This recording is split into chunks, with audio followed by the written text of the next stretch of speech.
దివ్య, ఎవరో చూడు.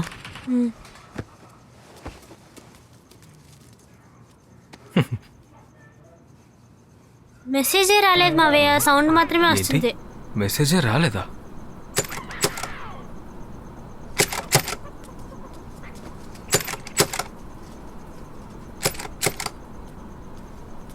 ఉండు, నువ్వు తింటుండు, నేను వెళ్ళి చూస్తా.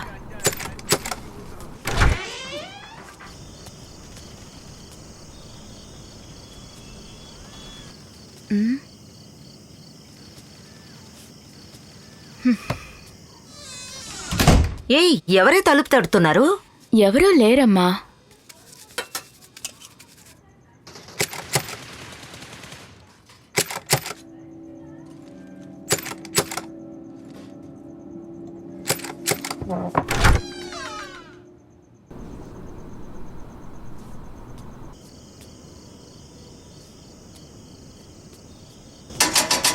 దేవి,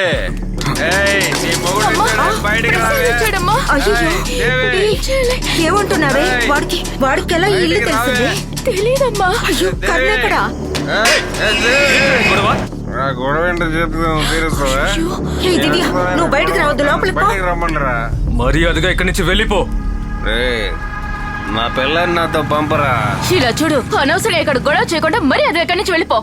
నువ్వు సైలెంట్ గా ఉండమ్మా. ఎవరే గొడవ చేస్తుంది? నీ మొగుణ్ణి పడుకోవడానికి రమ్మంటే కూడా రానంటున్నావు.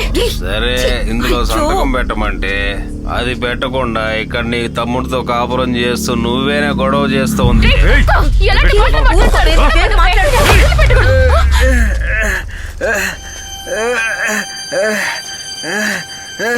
ఎంత పని చేశావు? అయ్యో, అలా చూడవే. చూసారా సార్, హంతకుల కుటుంబం సార్ ఇది. నా పిల్లానికి నచ్చ చెప్పి ఇంటికి తీసుకెళ్దామని వస్తే దీని తమ్ముడు రాయితో నా తల పగలు కొట్టాడు. ఈ అన్యాయాన్ని ఎక్కడైనా చూసారా మీరు? నువ్వేదో పెద్ద మంచోళ్ళ మాట్లాడుతున్నావు. నా కూతురుతో కాపురం చేసే లక్షణం నేను చూశాను కదా. అత్తయ్య, ఏం చూసారు అత్తయ్య?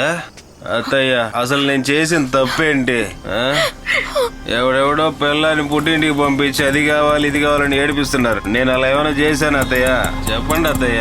లేకపోతే ఊళ్ళో తాగుబోతుల్లాగా పిల్లల్ని ఏమన్నా గాలికి వదిలేసానా ఏంటి? ఇలాంటి మంచోళ్ళుని పువ్వుల్లో పెట్టి చూసుకోవాల్సింది పోయి. నువ్వు నటించింది చాలు. నా కూతురు నీ దగ్గర పడ్డ పాటలు చాలు. ఏమే, నీకు నాతో కాపురం చేయడం కష్టంగా ఉందా? సెక్స్ టార్చర్ చేస్తే ఎవరు కాపురం చేస్తారు? అయ్యో, నువ్వు ఆడదాని బట్టే. ఇలాంటి ఆడదాన్ని ఎక్కడైనా చూసారా? ఒక తమ్ముడికి ఏమేం చెప్పాలన్న బుద్ధి కూడా లేదా? ఏమే, తమ్ముడితో పోయి రామ్మా. సరైన సమయానికే వచ్చిందండి ఈమె. ఎవరో తెలుసా సార్? ఈవిడొచ్చి వీడికి లవరు. ఏమ్మాయి, తెలియకుండా అడుగుతున్నాను. మీరిద్దరూ చాలా కాలంగా లవ్ చేసుకుంటున్నారు కదా. నిన్ను వాడు అప్పుడప్పుడు అక్కడక్కడ తాకుంటాడు కదా.